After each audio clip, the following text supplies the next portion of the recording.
Kenapa self love itu penting ya Ibu ya, dan apakah self love itu berbeda dengan egoisme? Bicara self love gitu ya, sebetulnya ini beda dengan egois. Sebetulnya kalau dalam istilah psikologi kita ada namanya egocentrism. Bagaimana penerimaan diri itu terkait dengan self love? Sebetulnya ini saling berkaitan, berdinamika. Kalau untuk di komunitas seperti di rusun itu, bagaimana itu Bu kaitannya Bu? Mulai yang hal kecil ya self love, nanti membesar, maka akan tercipta lingkungan yang di dalamnya itu ya kalau kita melihat sebutnya well-being ya, kalau istilah psikologi, sejahtera, happy, penuh kasih sayang, banyak deh.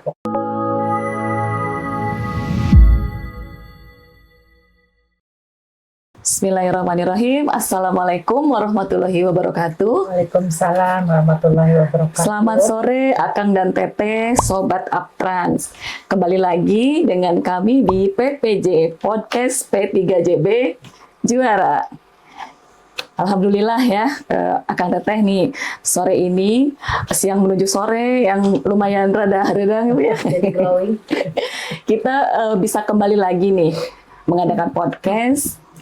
Tentunya kita selalu menghadirkan narasumber-narasumber yang hebat-hebat. Nah, salah satunya sore hari ini kita kedatangan Ibu Tina Hayati Dahlan. Selamat sore. Selamat sore Ibu, sehat Ibu? Alhamdulillah. Ya. Senang sekali Ibu, sore hari ini kita kedatangan Ibu ya. Sebetulnya nih Sobat Aptrans, Akang Teteh, beberapa kali sudah kita bekerja sama dengan Ibu ya. Iya. Ibu selalu memberikan materi-materi terkait soft skill di apartemen transit kita. Alhamdulillah itu sangat berguna sekali, terima kasih Ibu. Alhamdulillah. Dan sekarang kita ingin menjangkau lagi nih Bu, lebih luas gitu ya. Barangkali ada teman-teman lain di apartemen transit lain yang belum berkesempatan gitu ya mendapatkan ilmu dari Ibu. Nah, kali ini kita menghadirkan Bu Tina ke sini ya. Sebelumnya saya ingin memperkenalkan dulu profil dari Ibu. Tak kenal kata saya Bu. Iya. Jadi saya akan memperkenalkan dulu ya. Saya bacain ya Bu ya. Enggak. Koreksi kalau saya salah. Beliau ini adalah seorang ahli di bidang psikologi perkembangan, psikologi dan pendidikan keluarga, serta mindfulness based intervention. Beliau telah mengajar di UPI sejak tahun 2003. Betul Bu? Kalau di UPI sebetulnya 2009. Oh, 2009. 2009. Tapi sebelumnya pernah di STB Ayapari Aba Bandung. Itu tahun 2001. Oh, 2001. Ibu Yapari itu lebih saya. Oh, Masya Allah ya bisa bertemu di sini. Iya. Dan Ibu memiliki pengalaman yang luas dalam membantu individu dalam meningkatkan kesadaran diri dan mencapai kebahagiaan. Dengan latar belakang pendidikan beliau yang sangat kuat ini ya, beliau termasuk doktor bimbingan dan konseling dari UPI. Ibu Tina ini telah melakukan berbagai penelitian dan publikasi ilmiah di bidang psikologi dan pendidikan. Ibu juga aktif ya dalam berbagai kegiatan penelitian, pengabdian masyarakat, dan keanggotaan organisasi profesi. Tuh, kurang luar biasa apalagi coba nggak salah kita menghadirkan Ibu Tina sore ini ya Ibu ya. Masih belajar saya juga. Alhamdulillah senang sekali kita sore ini 30 menit ke depan kita akan mendapatkan ilmu dari Ibu, kita mendapatkan sharing ilmu dari Ibu ya Bu ya. Sore hari ini Bu, kami di sini memutuskan untuk mengambil tema terkait self love dan penerimaan diri. Ini agak lain sih Bu, sebetulnya dari podcast-podcast sebelumnya ya. Oh, sebelumnya ada. Sebelumnya tuh biasanya kita ada mengambil yang keterkaitannya dengan misalnya teknik pengelolaan rusun ataupun ya yang keterkaitannya dengan rusun lah gitu ya. Pernah juga kita mengambil tema tentang UMKM, meningkatkan UMKM rusun, scale up gitu. Tapi menurut saya tema sekarang ini nggak kalah penting juga sih Bu. Ada kaitannya juga pasti ya dengan tugas kami sebagai pengelola di apartemen transit. Seperti yang Ibu ketahui kan di apartemen transit itu banyak sekali penduduk dengan latar belakang yang berbeda Ibu ya. Pasti. Yang pastinya di situ akan kalau kita nggak bisa menempatkan diri gitu ya Bu ya, tentunya akan menimbulkan berbagai macam konflik. Alhamdulillah Ibu juga kemarin sempat memberikan berbagai materi dan bisa terlihat ya Bu ya kondisi di sana seperti apa. Dan di sini saya ingin bertanya kepada Ibu mengenai self love gitu. Mengapa self love itu penting ya Ibu ya, dan apakah self love itu berbeda dengan egoisme. Kadang nggak ada orang ya Bu ya, saking cintanya kepada diri sendiri nggak dengar apa kata orang. Nah itu apa perbedaannya itu Bu, antara self love dan egoisme? Ya, sebetulnya kalau dalam istilah psikologi ya, ini langsung serius gini ya, Iya, jangan serius-serius ya. boleh atuh gimana Bu? Ya, sebelumnya terima kasih atas undangannya dan kita bisa sharing. Jadi kalau kita bicara self love gitu ya, sebetulnya ini beda dengan egois. Sebetulnya kalau dalam istilah psikologi kita ada namanya egocentrism gitu ya, egocentrism. Jadi kalau misalnya kita bicara egocentrism itu bagaimana kita itu melihat diri dan bagaimana orang lain itu melihat kita tuh kayaknya kita menganggap bahwa orang lain itu sama ya pandangannya tentang diri saya misalnya gitu ya. Atau ada juga sebetulnya istilah yang lain, selfish gitu ya. Kalau selfish itu konotasinya memang agak negatif ya, karena memang tadi mungkin kalau istilah kita kan jadinya egois ya, mementingkan diri sendiri dan lain sebagainya lah. Yang seperti itu, semacam itu. Nah tentunya self love itu sebetulnya berbeda. Ya, banyak penelitian-penelitian menunjukkan bahwa justru kalau kita sayang sama diri sendiri, sebetulnya kita juga akan lebih mudah menyayangi orang lain gitu. Sekarang gini, ya, Teh Rini, sejauh mana Teh Rini menganggap bahwa sudah mencintai atau menyayangi diri sendiri? Iya Bu, ketika saya menyayangi orang lain, saya merasa bahwa ini ya Ibu. Jadi kalau kita memberikan yang terbaik untuk orang lain, pasti orang lain juga akan memberikan yang terbaik untuk kita. Jadi saya berusaha apa yang saya lakukan itu nanti mungkin akan berbalik ke kita seperti itu. Kalau kita berbuat baik kan, pada diri kita. Nah, beberapa bentuk yang membuat kita bisa menilai bahwa orang itu self love-nya bagus atau tinggi misalnya ataupun tidak. Salah satunya adalah dengan merawat diri. Ya. Misalnya dari segi makanan yang kita konsumsi. Kalau makanan yang kita konsumsi itu sehat, sebetulnya itu juga menunjukkan self love. Kita mencintai diri sendiri. Begitu juga pada saat kita misalnya, ini kan self love ini tadi saya bilang kan, kalau udah self love biasanya sayang ke orang lain juga kan jadi mudah. Cinta kepada orang lain juga kan menjadi mudah gitu ya. Pada saat kita menjaga diri dari segi makanan, sebetulnya kita juga akan punya keinginan untuk memberikan makanan yang baik juga kan untuk keluarga. Betul. Ya, misalnya kalau saya kan dalam hal ini sebagai seorang ibu gitu ya, saya mengkonsumsi hal-hal ya makanan-makanan sehat, maka saya juga akan menyajikan makanan yang sama gitu. Nah kadang-kadang kita juga misalnya melupakan nih tentang olahraga misalnya gitu ya. Nah olahraga juga sebetulnya bentuk self love. Kalau kita misalnya sayang sama diri sendiri, olahragalah yang rutin. Karena kita sayang kan, sayang sama organ kita, sayang dengan kesehatan kita ya. Sayang dengan misalnya kaki kita, sayang dengan mata dan lain sebagainya. Kalau kita sayang dengan mata kita, berarti kita juga tidak boleh memforsir mata kita. Nah ini masih PR nih sebetulnya ya teman-teman.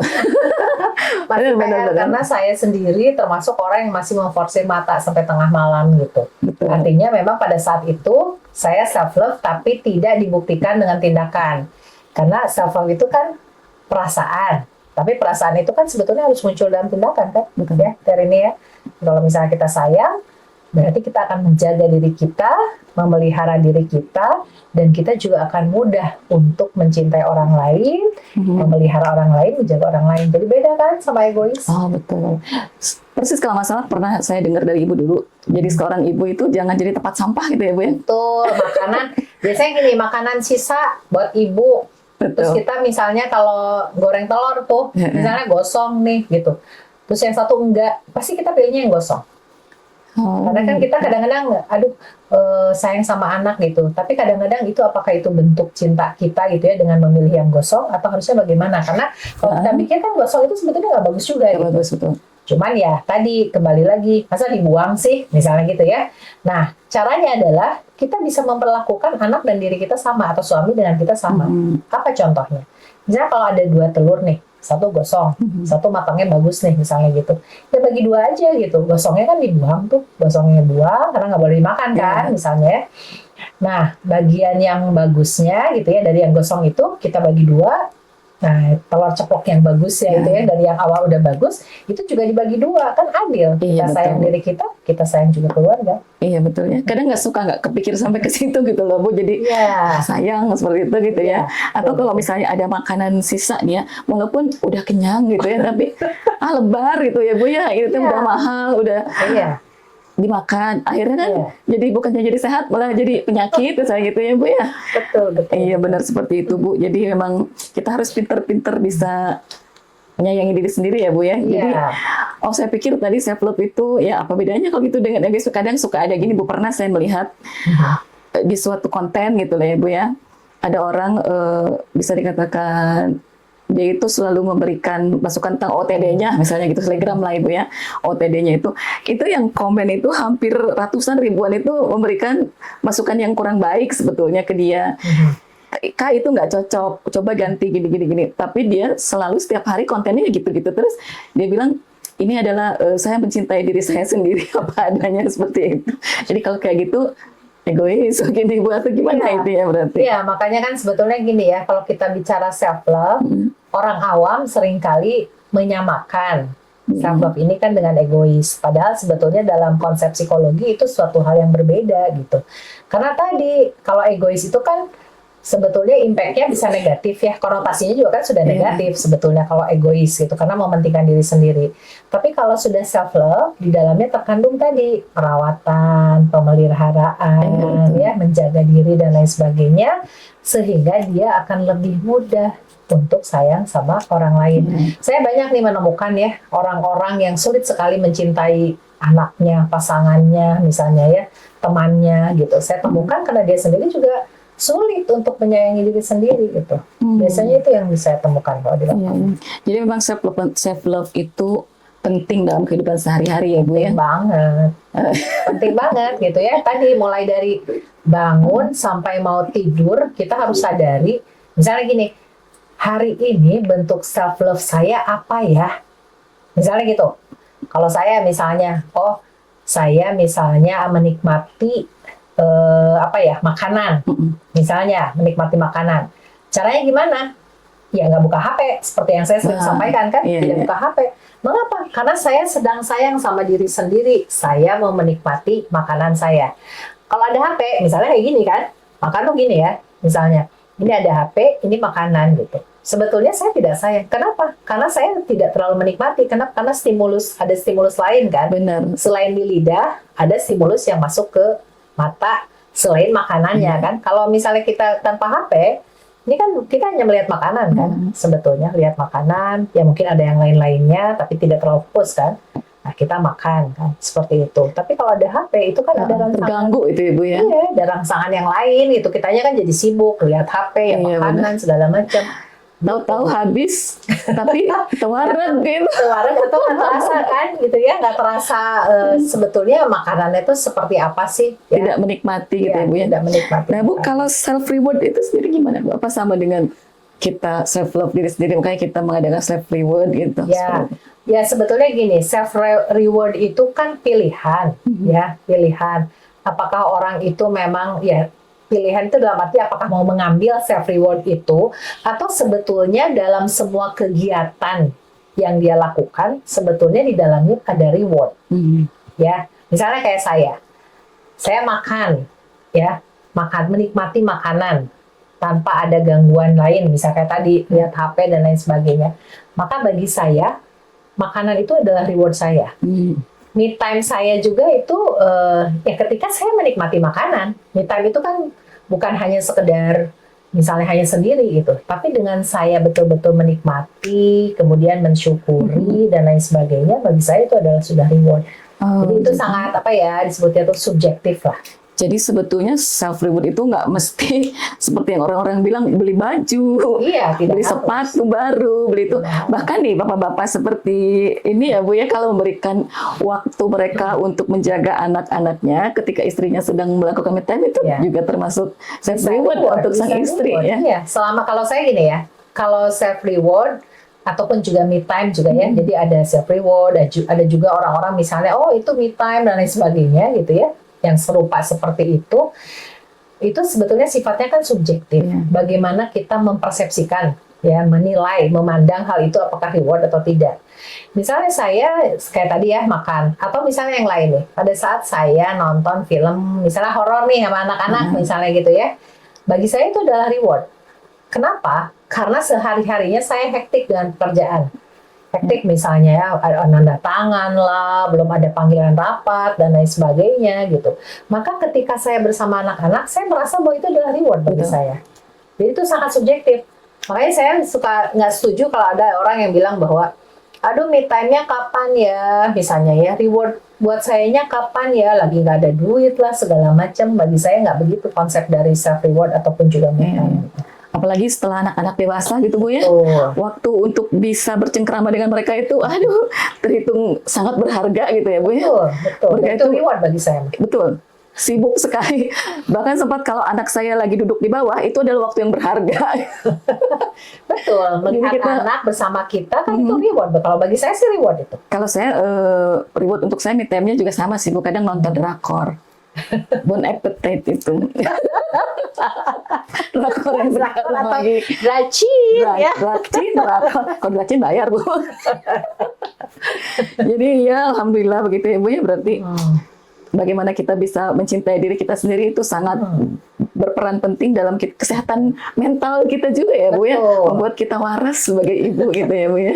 Iya, karena gini ya, kadang-kadang banyak ya saya melihat misalnya kayak di Reels, TikTok dan lain sebagainya ya, ada orang yang mengatakan bahwa saya nggak punya waktu untuk memperoleh self reward ataupun me time dan lain sebagainya gitu kan. Akhirnya kan jadi stres ya, ya kan, tambah stres sebagai ibu, sebagai istri, sebagai pasangan dan lain-lain lah gitu. Tapi akhirnya kalau saya menemukan gitu, ternyata itu tidak perlu dicari, tapi kita temukan dalam semua aktivitas yang kita lakukan. Barangkali pada saat kita kerja kita capek banget gitu, tapi pada saat mengasuh anak, kalau kita enjoy, kita nikmati, itu adalah reward. Betul. Karena di dalamnya ada kepuasan, kemudian ada kebahagiaan, ada rasa bersyukur, itu bagi saya adalah reward. Iya. Tuh, ini ada kebetulan ada dua bapak-bapak di sini di belakang ini layar bapak-bapak ini. Ya? Iya Bu, dua bapak-bapak. Jadi alhamdulillah ya Bu, nanti mungkin bisa diterapkan nanti di rumah tangganya gitu ya. Yang satu sudah berkeluarga, yang punya anak, yang satu masih menanti seperti itu Bu. Ya. Jadi seperti itu ya. Ada yang mau ditanyakan nggak ke Ibu, mumpung ada hadir Ibu di sini? Kalau di belakang ada kwitansi. Iya Bu, jadi kenapa saya mengambil tema ini tadi? Ini mungkin banyak dirasakan juga mungkin sama ibu-ibu yang di rusun mungkin Bu ya, di apartemen transit gitu ya. Jadi bagaimana mereka juga harus mencintai diri mereka sendiri seperti itu agar bisa mengasuh anak dan mengelola rumah tangganya dengan sehat, dengan bugar, dengan waras seperti itu ya Bu ya. Iya. Nah kalau self love sendiri tadi udah Ibu singgung lumayan panjang. Nah ini kalau penerimaan diri itu Bu, seperti apa misalnya Bu? Jadi bagaimana penerimaan diri itu terkait dengan self love? Bisa dijelaskan seperti apa Bu? Jadi ketika sudah kita melakukan self love, bagaimana dampaknya terhadap penerimaan diri kita? Ya, sebetulnya kalau saya membaca ya banyak literatur ya, kajian-kajian gitu. Memang ini sangat berkorelasi kan antara penerimaan diri dengan sayang atau mencintai diri sendiri. Mana yang duluan sebetulnya ini kayak telur sama ayam ya Kang. Mana yang duluan nih, penerimaan diri atau self love dulu gitu ya, cinta sama diri dulu. Sebetulnya ini seperti ayam dan telur gitu ya. Kalau dalam ilmu psikologi manusia itu kan apa ya, di dalamnya tuh kan kompleks ya. Misalnya apa dulu nih, ini dulu atau apa? Sebetulnya ini saling berkaitan, berdinamika gitu ya. Dan satu dengan yang lainnya ini memang saling berhubungan gitu. Orang yang mencintai dirinya sendiri sebetulnya akan lebih mudah untuk menerima dirinya. Orang yang menerima dirinya sendiri dengan positif, dengan baik, maka sebetulnya dia akan lebih mudah juga mencintai dirinya gitu. Maka sebetulnya kalau saya sarankan, ya udah kita lakukan saja yang terbaik yang bisa kita lakukan. Misalnya tadi kita mulai dari menerima dulu apa mencintai dulu ya misalnya. Ya udah pokoknya lakukan aja suatu action. Contoh, kalau misalnya kita dalam keseharian nih, kita bangun misalnya ya subuh, kita coba nikmati gitu ya. Kita nikmati suasana, kita nikmati bahwa kita masih bisa menggunakan penglihatan dengan sebaik-baiknya, masih bisa bangun gitu kan, sehat dan lain sebagainya gitu. kemudian kita misalnya melihat bahwa oh ini kita masih di bawah apa di atap rumah ya, artinya masih tertutup ya di dalam rumah, tidak di luar rumah misalnya ya, punya tempat tinggal dan lain sebagainya. Maka kan di situ sebetulnya kita ada rasa bersyukur dan lain sebagainya. Sekarang pertanyaannya, itu teh bentuk self love atau self acceptance? Ya dua-duanya juga ada kan, betul nggak? Karena kita menerima bahwa kita ini punya tempat tinggal meskipun misalnya sangat sederhana, tapi kita kan menerima, betul nggak? Di situ mungkin timbul juga misalnya karena kita happy, bersyukur gitu ya, kita mencoba membersihkan rumah kita gitu kan, itu kan juga sebetulnya bentuk dari self love kan, karena kita menerima tempat tinggal seperti ini, kita akhirnya merawat kan, kita akhirnya merawat, biarin deh misalnya tempatnya kecil juga, tapi minimal kan harus bersih, tertata dan lain sebagainya. Dan itu kan bentuk self love gitu. Jadi kalau saya pikir sih lakukan yang bisa kita lakukan, sebetulnya di situ akan tumbuh penerimaan diri, akan tumbuh kan self love, kemudian akan tumbuh cinta kepada keluarga, cinta kepada pasangan, kepada anak-anak, sehingga nanti juga secara apa ya namanya ya, secara bersama-sama lah ya, bersama-sama akan ada rumah-rumah yang memang bersih, tertata, terawat, penuh dengan kasih sayang. Kemudian nanti juga lingkungannya juga kan akan tertata, akan menjadi apa ya, menumbuhkan komunitas-komunitas atau area yang penuh kasih sayang juga. Gitu. Jadi kata kuncinya itu bersyukur gitu ya. Iya, di dalamnya bersyukur. Betul. Kalau kita bersyukur berarti apa ya? Semuanya kan terasa lebih mudah gitu ya Bu ya. Iya. Kalau kita bersyukur itu karena kita memahami, menyadari bahwa itu apa namanya, kalau kita bersyukur, oke semuanya akan menjadi lebih indah. Iya, bersyukur tuh kayak gini nih Kang ya.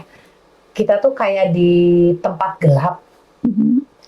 Kita kan sulit ya, kita picingkan mata gitu kan. Wah, pokoknya mah susah banget nih lihat cahaya dan lain sebagainya. Tiba-tiba ada satu lilin di kejauhan. Nah, bersyukur itu seolah-olah kita melihat lilin di tempat gelap gitu. Nah, kita pada saat kita menghadapi suatu masalah atau ujian, kan gelap banget ya, gelap gulita. Begitu kita bersyukur, sebetulnya kita kayak melihat lilin tadi. Betul. Dan disitulah biasanya orang ada punya harapan. Ya kan?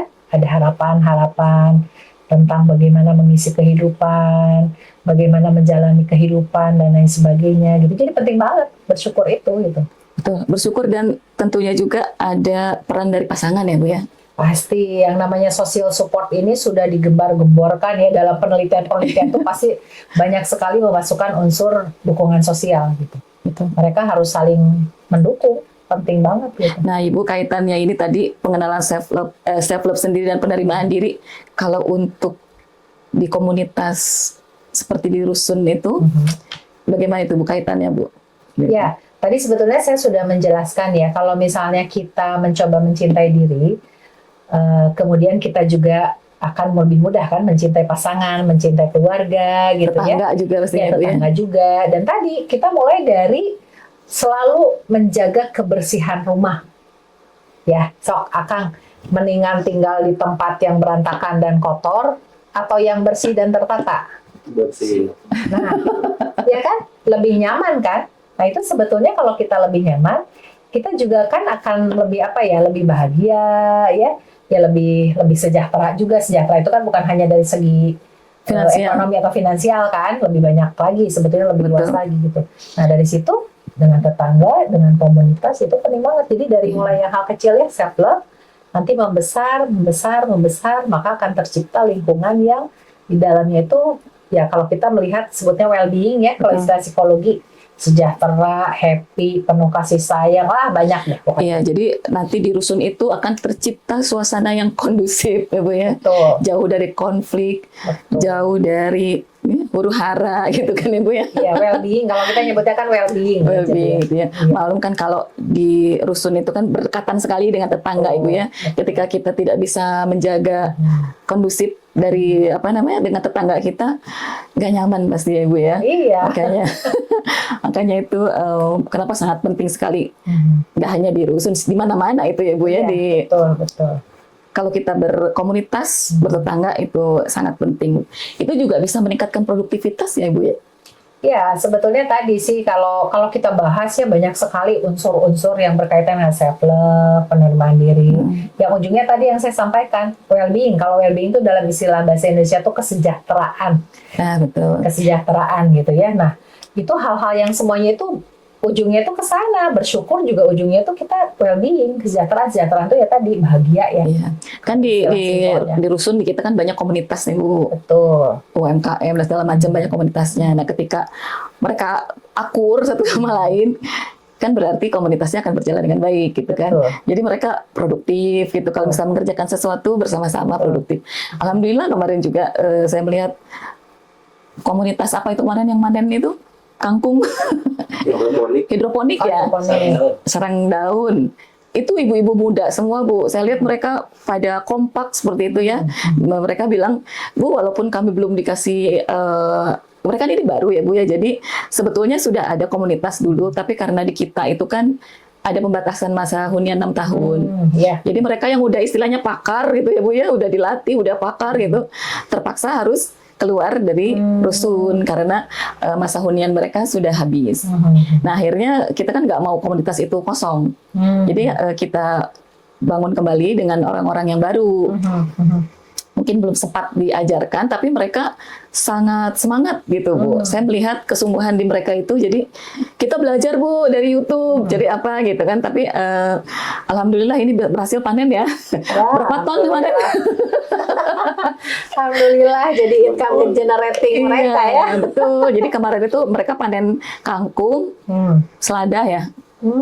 Selada, dan ke depan nanti katanya pengen nanam lagi pagoda. Buah-buahan katanya gitu. Jadi nanti mungkin kita akan berikan lagi pelatihan yang lebih intens gitu pada mereka. Bagus. Ibu, tapi kadang-kadang Ibu ya ada orang yang susah gitu ya untuk bisa menerima dirinya sendiri gitu. Kayaknya saya mah kayaknya emang sudah begini dari lahirnya gitu. Kayaknya saya mau berbeda dengan yang lain, atau mungkin saya berbeda dengan adik saya, dengan kakak saya.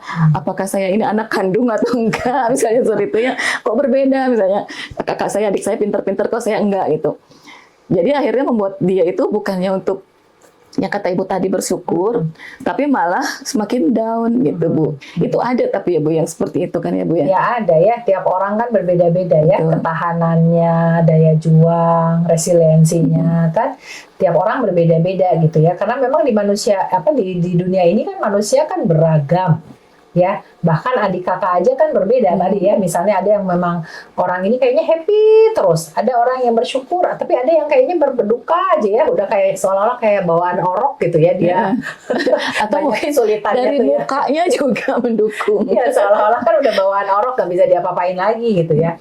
Nah, khusus untuk orang-orang seperti itu memang mungkin harus ada penanganan dari profesional, pendampingan gitu ya, pendampingan, bisa dari konselor, bisa dari psikolog, atau bahkan kalau udah gangguan yang memang berkaitan dengan medis, tentu kan harus ke psikiater gitu ya. Nah, tapi tentunya gini, tadi yang saya sampaikan, sekarang ini kan dukungan sosial ini benar-benar dipromosikan. Kesehatan mental itu kan betul-betul dipromosikan. Nah, keluarga terdekat, orang yang terdekat, ya dalam hal ini misalnya kalau dalam Rusunawa itu kan keluarga terdekat adalah tetangga-tetangganya. Kalau memang teridentifikasi ada ibu ataupun suami atau anaknya misalnya ya, kayaknya banyak alasan untuk melakukan hal-hal positif. Nah, itu coba didekati gitu ya. Mungkin kita tanya apa yang bisa dibantu, apa keluhannya dan lain sebagainya. Kalau misalnya tidak bisa ditangani oleh tetangga-tetangganya, barangkali itu ditangani oleh dinas misalnya gitu ya, atau misalnya dari dia bisa bisa mengikuti pelayanan dari psikolog. Kan kalau nggak salah sekarang BPJS mengcover ya psikolog atau psikiater kalau nggak salah. Oh sekarang iya, BPJS itu mulai mengcover psikiater kalau nggak salah. Saya kurang tahu apakah psikolog juga di cover atau tidak oleh BPJS. Jadi artinya banyak sekali akses untuk mempromosikan kesehatan mental. Ya, jadi memang ada beberapa orang gitu ya Bu yang mengalami hambatan gitu dalam untuk meng-self diri dia sendiri. Betul, seperti itu ya Bu ya. Betul, dan itu kadang-kadang gini, ada yang memang pengalaman masa kecilnya suram ya. Ini sebetulnya kalau bicara tentang hal-hal apa sih penyebabnya, dalam istilah psikologi atau teori-teori psikologi itu banyak banget ya. Ada yang memang karena pengalaman masa lalu. Nah itu betul inner child. Inner child, Cina ya sekarang kan banyak ya yang seperti itu. Atau misalnya bisa juga bukan inner child, tapi bagaimana dia memandang masa lalunya, kan beda-beda. Ya. Ada juga yang sebetulnya pandangan dia tentang masa depan itu sudah hopeless, ya macam-macam sebetulnya. Tapi ada juga orang yang anti kritik ya Bu ya. Jadi jadi sebenarnya kita ingin memberikan masukan ke dia gitu. Tapi ternyata dia menanggapinya lain gitu.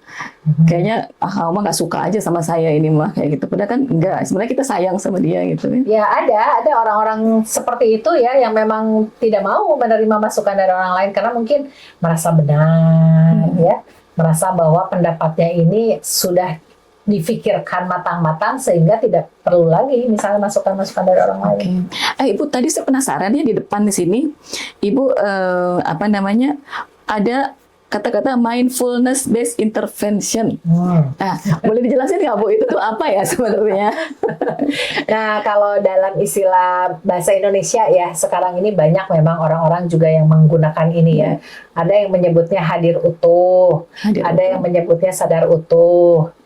Mungkin ada yang sadar sapotong mungkin ya, sampai ada yang utuh juga gitu ya. Nah, itu adalah suatu pendekatan ya yang banyak sekali sebetulnya ya dikembangkan oleh tokoh-tokoh gitu yang diyakini dan sudah terbukti itu bisa menurunkan stres, bisa menurunkan kecemasan, bisa meningkatkan kesehatan mental, meningkatkan kebahagiaan, meningkatkan konsentrasi. Banyak sekali sebetulnya manfaat dari mindfulness based. Jadi itu juga bisa mengembangkan self love itu sendiri ya Bu ya? Iya, bisa saja. Jadi orang-orang yang memang dan itu sebetulnya bisa juga merupakan salah satu cara kita untuk self love gitu ya. Ya, salah satunya misalnya mindfulness based intervention ini bentuknya bisa dengan mindful breathing misalnya. Mindful gitu ya. apa Bu? Breathing, pernafasan dengan mindful. Emang kita nggak mindful itu secara sadar. Secara sadar. Kita kan nafas sudah otomatis ya kan? Udah otomatis. Nggak pernah kita hitung. Kebayang atau kalau kita ngitung nafas kan banyak banget gitu ya dan membuat kita jadi stres malahan ya. Jadi mungkin dalam beberapa hal kita bisa misalnya duduk tegak, kemudian coba praktekin. Boleh kita praktekkan aja tegak. gitu ya. Oke, mau ikut silakan. Jadi misalnya kalau mindful breathing itu pernafasannya itu melalui perut. Jadi bukan melalui dada. Jadi kalau saya sih biasanya latihan dulu, coba dulu deh misalnya bernafas biasa. Nah biasanya kalau bernafas biasa itu kan yang naik kan dada ya. Pada saat mengambil nafas. Nah, ini kan dada nih, dadanya kan yang naik, gitu. Tapi kalau misalnya dengan mindful breathing, maka pada saat kita menghirup udara, inhale, yang berkembang itu adalah perutnya. Nah, ibu-ibu masuk sensitif dan biasanya ya, pegang perut. Jadi kalau misalnya kita tarik nafas,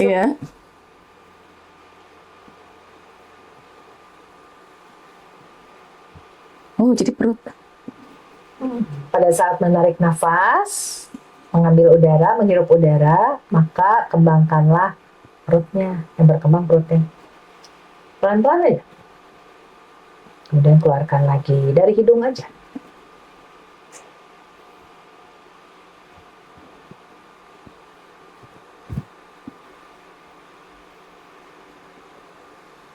Nah, ini biasanya saya suka mengajarkan ya, ibu-ibu nih yang biasanya suka overreact misalnya gitu ya, capek, stres, udah segala macam dilakukan gitu ya, misalnya ya under pressure, udah burn out misalnya. Kalau saya biasanya suruh dia duduk diam, biasanya tutup mata. Kenapa tutup mata? Karena biar ada satu gerbang stimulus yang masuk ya, itu kita tutup. Kan karena kalau kita buka kan segala macam kan kelihatan. Nah, biar pikirannya itu nggak sibuk, maka kita tutup satu gerbang. Kan ini gerbang untuk melihat berbagai informasi kan saat ini kan, mata, penglihatan, pendengaran.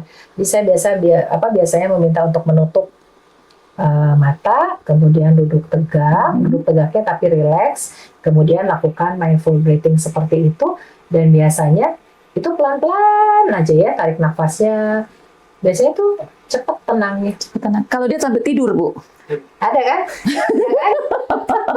bangun. Jangan tidur, bangun. Misalnya, jadi kalau misalnya mau marah juga tuh bisa tuh ya, nanti dipraktekin nih sama akang-akang. Kalau misalnya kita lagi mau marah atau apa, coba duduk, misalnya ya, coba duduk, tutup mata, langsung seperti itu. Nah, ada lagi kan kalau misalnya, kalau saya ya kita misalnya ya sebagai muslim kan dengan berwudu dan lain sebagainya. Berzikir, Ibu ya. Berzikir. Kalau saya biasanya bisa ditambahkan dengan itu. Oh, jadi sambil mindful breathing, Ya. sambil Bisa sambil berzikir. zikir. Oh, Bisa boleh sambil kita istighfar dan praktekkan. lain sebagainya. baru dipraktekkan udah itu, Bu. Coba deh. Sudah tampak nyata hasilnya itu. Saya sering tuh kalau di kantor lagi hektik, lagi yang pernah nggak sih akang-akang kayaknya aduh ini kok kerjaan belum selesai ini di sini tuh sibuk banget gitu ya di kepala. Saya biasanya langsung duduk, tek, terus saya tutup mata gini. Itu kayak yang diurai gitu. Semua hal tuh diurai, terus jadi lebih tenang. Saya pernah mengalami itu, Bu. Kayak banyak banget di otak saya mau mikir ini, terus ke sini, loncat ke sini, ke sini. Sampai akhirnya saya gitu kan, ya. gitu kan, Iya, Bu, reaksinya kan? betul. Reaksi kayak gitu. Sampai kata teman-teman, ingat nggak waktu itu? Kenapa, Bu? Kata gitu. Nggak. Pokoknya saya gini dulu biar relax. Oh, ternyata kalau saya lebih tahu dulu, mungkin saya bakal Coba deh. dan breathing. Duduk dan duduknya tegak tapi rileks. Jadi jangan kaku kan, kalau kaku kan ini ke atasnya rileks Betul. aja. Sesuaikan dengan memang kita kan memang harus agak begini ya, bukan harus tulang belakang kita kan memang agak ini sedikit ya, gitu. Jadi bukan benar-benar tegak karena memang tulang belakang kita sebetulnya ada Agak gini ya. sedikit. Kita ngikutin badan kita sebetulnya, gitu. Oh, oke, Bu. Dicoba deh. Iya, alhamdulillah banget ternyata dapat ilmu nih ya. Nanti bisa kita praktekkan seperti itu. Insya Allah akan dipraktekkan, Ibu ya. Iya. Jadi setelah mendengar penjelasan dari Ibu tadi, ternyata banyak juga ya yang harus kita lakukan. Maksudnya ada banyak yang bisa kita lakukan ketika kita ingin self love diri kita sendiri. Yang sederhana aja tadi kayak kita itu ya seorang ibu tuh jangan jadi tempat sampah. Betul. Kalau kita kepengen sesuatu, kalau itu memungkinkan ya go ahead aja gitu ya, Bu ya. Go ahead-nya tuh gini, Mm. go ahead dan tidak merasa bersalah. Betul. Itu yang paling susah. Orang tua kadang-kadang go ahead tapi merasa bersalah. Gitu Oke, kan? Bu, ya, Makanya ya, ya. memang go ahead itu harus penuh pertimbangan juga. Oke, Bu. Jadi ya itu tadi menciptakan hal-hal yang bisa meningkatkan self love kita tapi positif. Betul. Seperti itu ya, Bu ya. Oke. Jadi ini Bapak-bapak nih mulai sekarang setelah mendengar penjelasan dari Ibu, berikan self love ya untuk istrinya, untuk Itu anaknya gitu. love others ya. Jadi kalau Iya. mencintai istri, Kalau mencintai istri, memberikan yang terbaik untuk istri, insya Allah kita juga pasti akan memberikan yang terbaik ya, Bu ya. Betul. Karena tadi kuncinya kan kalau udah self love akan lebih mudah mencintai orang lain. Nah itu betul kuncinya ketika kita mencintai. Jadi gini Bu, saya juga merasakan di sini ya Bu ya, di P3JB ini saya merasakan kekeluargaan yang sangat hangat banget gitu ya di teman-teman di P3JB. Mungkin karena apa yang kita berikan juga orang lain kan memberikan balik ke kita ya Bu ya. Iya. Ketika kita mencintai diri kita mencintai orang lain, Betul. mereka juga akan mencintai kita gitu ya Bu ya. Betul. Alhamdulillah ya Allah, berapa menit ini kita udah 30 menit ada 40 menit. Hah? Nggak terasa ya Bu ya. Terasa. Alhamdulillah di sore ini produktif sekali ternyata ilmu yang kita dapatkan dari Ibu. Insya Allah ini pasti akan bermanfaat. Akang Teteh yang di Rusun, di apartemen transit ya dimanapun berada. Semoga ilmu yang diberikan oleh Ibu Dr. Tina Hayati Dahlan ini memberikan manfaat yang baik untuk kita. Ibu terima kasih banyak Sama-sama. waktunya. Saya tahu Ibu Alhamdulillah. sibuk, tapi alhamdulillah bisa Alhamdulillah. menyempatkan waktu untuk hadir di podcast kita ini. Jangan kapok ya Bu ya. Insya Allah, Mungkin nanti terus ya undangannya. ke depan nanti kalau ada kegiatan soft skill lagi mungkin Insya nanti kita bisa mengundang Ibu kembali. Insya Terima Allah. kasih Bu Tina. Sama-sama. Sehat-sehat selalu ya Bu ya. Salam Ya. untuk keluarga. Assalamualaikum warahmatullahi wabarakatuh. Waalaikumsalam warahmatullahi wabarakatuh.